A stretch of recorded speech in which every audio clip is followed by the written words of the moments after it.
As we look into the weekend, bitter cold. Saturday afternoon into Sunday, we're going to watch that bitter cold gradually work its way in, even with some light snow. Extra layers outside, and if it's cold enough for the pipes to freeze overnight, the pets need to be inside. Check on that, friends and neighbors without heat. That's the time of the year. But look at this significant cold air. Still 35 to 45 below. Now the leading edge of this Arctic air mass is starting to seep its way into the United States, and that's what's headed our way over the course of the next few days. However, right now, the leading edge of some of that light snow, same direction that all that stuff came from yesterday, you'll notice these don't really carry a lot of moisture with it. So just the direction of where it's headed and really the amount of moisture that it has with it doesn't really concern me in terms of snowfall totals or rates, something like that. But as you look into the overnight hours, watch, we're still in the upper 20s, low 30s. You're going to start off Saturday where temperatures are in the upper 30s, but watch how temps continue to fall throughout the morning. And you'll notice that we go from 15 to the upper 20s and low 30s. That Arctic air continues to settle in, but also notice where the snow remains. You're driving to Chicago, you're dealing with snow. For the most part here, we're not seeing a ton of that. I think we get kind of a glancing blow of a few flakes, but watch our temperatures.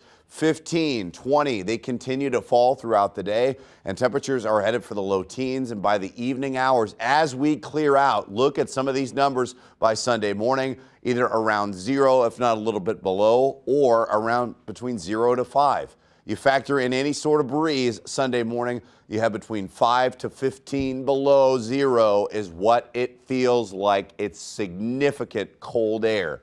And that's what's in store for us. In terms of snowfall totals, it's not impressive, right? Most of us are not getting anything, not even a trace. There may be a few flakes around. I think your better opportunities remain to the north on the very northern edge of our area. However, the next 7 days, that puts us at 38 today. Tomorrow, as temperatures fall, you'll go from 29 all the way down to 5 overnight. Significant cold. And that's where we're only going to get to 16 for a high on Sunday.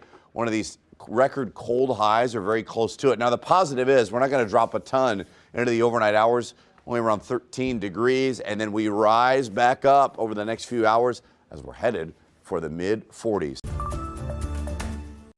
I'm meteorologist Caitlin McGrath, and I want to take a few minutes and talk about some of the winter weather you'll hear making headlines here over the cold winter months, starting with Arctic blasts that come from the polar vortex. So let's start with the basics. What the polar vortex is. It's an area of low pressure and cold air that surrounds it that sits at both the north and the South Pole. When we have a strong polar vortex, we have a really tight jet stream that keeps that cold air trapped in place at the poles. But sometimes the jet stream weakens and that polar vortex, that Arctic air, can sink south. Sometimes it can go as far south in the United States as parts of Texas and the southeast. But most often you'll kind of hear about these Arctic blasts through parts of the Midwest, the Great Plains, and the Northeast. Now, you'll also hear us talking about Alberta clippers, and they get their names because oftentimes these weak little winter systems form in Canada, right around the region of Alberta, and they just kind of